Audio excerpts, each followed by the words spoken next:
Imagínate esto. Un niño tan pobre que jugaba fútbol descalzo, con una pelota hecha de trapos y calcetines amarrados, sin zapatos, sin dinero, sin nada. Pues ese mismo niño, con apenas 17 años, terminó levantando la Copa del Mundo y convirtiéndose en el mejor futbolista de la historia. Esto es Pelé, el nacimiento de una leyenda. Y te aseguro que su historia real es más increíble que cualquier guión de Hollywood. Así que ponte cómodo, porque te voy a contar, de principio a fin, cómo un chamaco de los barrios más pobres de Brasil terminó conquistando el planeta. Y créeme, lo que logró no lo ha vuelto a hacer absolutamente nadie. Pero toda gran historia de gloria empieza con una herida. Y la de Brasil tiene fecha, 1950. Brasil organiza su propio mundial, y el país entero está convencido de que la copa ya es suya, que es pura formalidad. Llega a la final contra Uruguay, en el Estadio Maracaná, repleto con casi 200,000 personas. Y pasa lo impensable. Uruguay le da la vuelta y gana 2-1. El silencio en ese estadio fue de terror. Brasil entero se derrumbó. La gente lloraba en las calles como si se les hubiera muerto un familiar. Hubo hasta quien no lo soportó. A esa tragedia la llamaron el Maracanazo, y dejó una cicatriz en el alma de todo un país. Y en medio de ese dolor nacional, hay un niño llamado Edson Arantes do Nascimento. Pero nadie le dice Edson, todos le dicen Dico. Ese día, el pequeño Dico ve algo que lo marca para siempre. Ve a su papá, Don Diño, que había sido futbolista, llorar como un niño por la derrota. Y entonces Dico, con apenas 10 años, hace algo que sonaba a fantasía. Se le acerca, lo abraza y le dice, «Papá, no llores, un día yo te voy a ganar la Copa del Mundo». El padre sonríe entre lágrimas, sin imaginar que ese niñito flaco y descalzo iba a cumplir esa promesa al pie de la letra. Porque hay que dejar algo claro. La familia de Dico era pobre, pero pobre de la de verdad, no pobre de película. Su mamá Celeste se rompía la espalda limpiando casas ajenas para poder llevar algo de comer a la mesa, y el pequeño Dico ayudaba como podía, lustrando zapatos en la calle por unas monedas. La casa era de lo más humilde, el futuro era una incógnita, y dedicarse al fútbol sonaba a lujo imposible para alguien como él. Pero este niño tenía dos cosas que el dinero jamás podrá comprar: un talento que se salía completamente de lo normal y un hambre de comerse el mundo que no le cabía en el pecho. Y aquí va un dato curiosísimo que mucha gente no sabe. El nombre Pelé, ese que hoy es sinónimo de grandeza, empezó siendo una burla. Resulta que Dico admiraba muchísimo a un portero llamado Vile. El problema es que el niño pronunciaba mal el nombre y en vez de Vile decía Pelé. Los otros chicos del barrio se le reían en la cara y para molestarlo empezaron a gritarle Pelé, Pelé, como apodo de burla. A Dico al principio le chocaba, hasta se peleaba por eso. Pero mira la ironía más grande de la historia. Esa burla terminó convirtiéndose en el nombre más famoso y respetado del planeta entero. La vida, a veces, tiene un sentido del humor increíble. El pequeño Dico y su pandilla de amigos del barrio, todos igual de pobres, deciden meterse a un torneo de fútbol de la ciudad. No tienen uniformes, no tienen zapatos, no tienen nada. De hecho, en la vida real, juntaron dinero como pudieron para comprar al menos camisetas, pero para los zapatos no alcanzó. Jugaron descalzos. Pero tenían algo que el resto no. Tenían calle, tenían hambre, y tenían un estilo que nadie había visto. Y cuando Dico entra a la cancha, descalzo y todo, hace magia con la pelota. Los rivales no le pueden quitar el balón ni amarrándolo. Y la gente en las gradas empieza a corear ese apodo que antes era burla. Pelé, Pelé. Ahí, sin saberlo, nació la leyenda. ¿Y cuál era ese estilo mágico que volvía locos a los rivales? Tiene nombre. Se llama la ginga. Es una forma de jugar con el cuerpo suelto, lleno de fintas, de cambios de ritmo, de movimientos engañosos, casi como si estuvieras bailando en vez de jugando. El rival cree que vas para un lado y ¡zas!, ya te fuiste para el otro. Pero la ginga no es un truco cualquiera que alguien inventó un domingo. Tiene una historia profunda, dolorosa y hermosa a la vez. Y para entender a Pelé de verdad, tienes que entender de dónde viene ese movimiento. Y entonces aparece un personaje clave: Valdemar de Brito. Un señor que había sido futbolista profesional y que ahora se dedicaba a buscar talentos. El día que ve jugar a Pelé, casi se le cae la quijada al suelo. No está viendo a un buen jugador, está viendo algo que aparece una vez cada 100 años. Pero Valdemar hace algo todavía más importante que descubrirlo. Le enseña a Pelé a sentirse orgulloso de la yinga y de su herencia, en lugar de esconderla. Le dice, básicamente, eso que te critican es justo tu superpoder. Y se propone una misión, llevar a ese niño a las grandes ligas del fútbol. Pero perseguir el sueño tiene un precio altísimo. Waldemar convence a la familia de dejar ir a Pelé para probarse en el Santos, uno de los clubes más grandes de Brasil. Y eso significa que el chico, siendo casi un adolescente, tiene que dejar su casa, a su mamá, a su papá, a sus amigos, su barrio entero, y mudarse solo a una ciudad enorme y desconocida.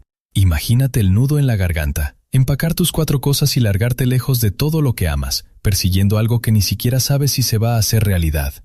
Eso es fe en uno mismo a otro nivel. Y entonces ocurre lo increíble. Para el Mundial de 1958, que se jugaría en Suecia, la selección de Brasil toma una decisión arriesgadísima. Convocan a Pelé. Tiene 17 años recién cumplidos.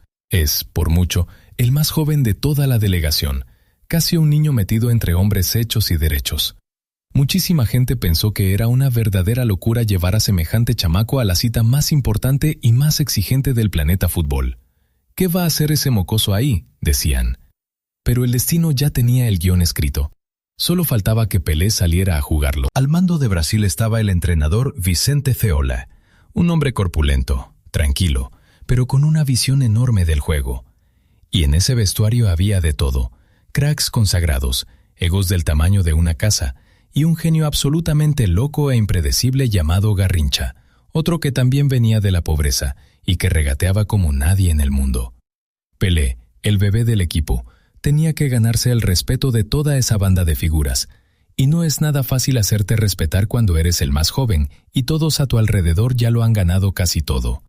Pero el talento, cuando es de verdad, habla solito. Pelé por fin debuta en el Mundial, contra la temida Unión Soviética.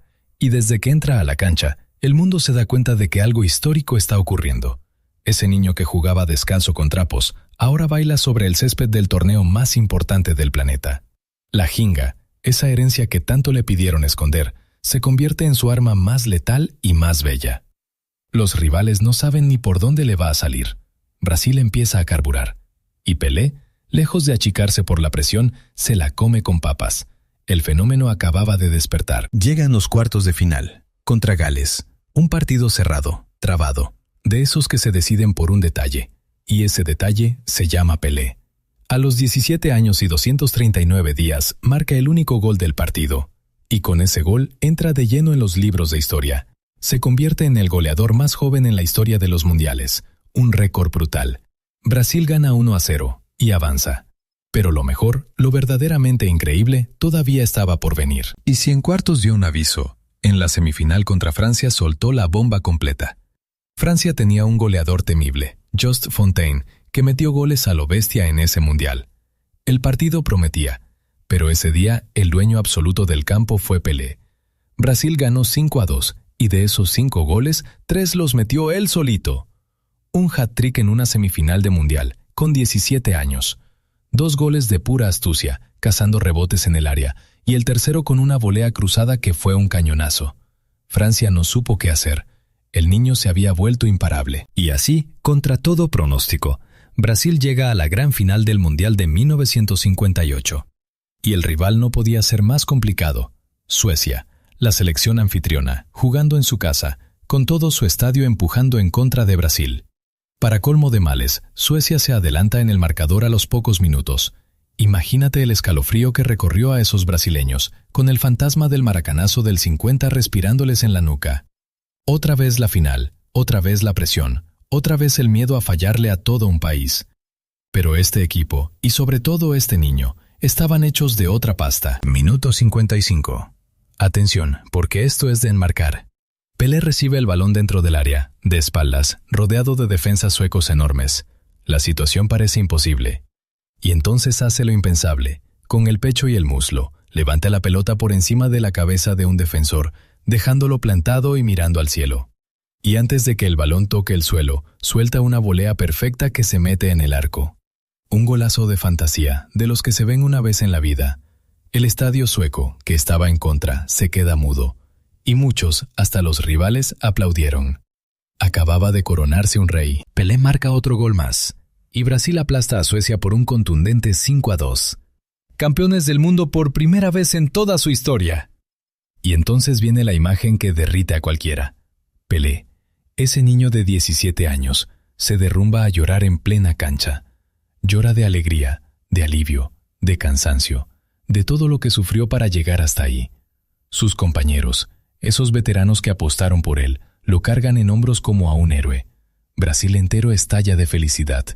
Y aquella herida del 50, después de 8 años de dolor, por fin cicatrizó. Y ahora acuérdate de aquella escena del principio, de aquel niño de 10 años abrazando a su papá llorón y prometiéndole: «Te voy a ganar la Copa del Mundo». Pues ese mismo niño, el de la pelota de trapos, el que lustraba zapatos, el que jugaba descalzo, cumplió su promesa. Y no de cualquier forma. Se convirtió en el campeón del mundo más joven de toda la historia. Un récord que, agárrate, sigue de pie hasta el día de hoy. Nadie lo ha superado. No fue suerte, no fue casualidad, fue talento, sacrificio brutal y el orgullo enorme de jamás renunciar a quien era. Y por si todo esto fuera poco, lo del 58 fue apenas el principio del cuento. Pelé ganaría 2 Copas del Mundo más, en 1962 y en 1970, algo que ningún otro futbolista en la historia ha logrado jamás. 3 mundiales. Anotó más de 1000 goles a lo largo de su carrera, una cifra de locura. Lo apodaron O Rey, el Rey, y hasta el día de hoy una cantidad enorme de expertos lo considera, sin dudar, el mejor jugador del siglo XX. Todo eso, toda esa montaña de grandeza, empezó con un niño descalzo y una promesa que parecía imposible. Y déjame soltarte unos datos curiosos para que presumas con tus amigos. 1. El nombre real de Pelé es Edson, en honor a Thomas Edison, el de la bombilla. 2. De niño, como no había dinero para una pelota, rellenaba un calcetín con papel y trapos, lo amarraba, y con eso aprendió su técnica de otro mundo. 3. Ese récord de goleador más joven en un mundial sigue intacto más de 60 años después. Y 4. Pelé llegó a ser tan importante que se cuenta que, en plena guerra civil, hubo treguas para poder verlo jugar. Sí, pararon una guerra por el fútbol. Y dime, ¿conocías la historia real detrás del mito? ¿Sabías que Pelé empezó siendo una burla? ¿O que jugó su primer torneo descalzo? Cuéntamelo en los comentarios, que de verdad me encanta leerlos y responderlos. Y si esta historia te emocionó o te dejó algo, aunque sea un poquito, ya sabes qué hacer. Suscríbete a El Corte de Javi y activa la campana, porque aquí te cuento las mejores películas como nadie más lo hace. En plena fiebre del Mundial 2026, esto fue Pelé, el nacimiento de una leyenda. Nos vemos en el próximo. Cuídate, crack.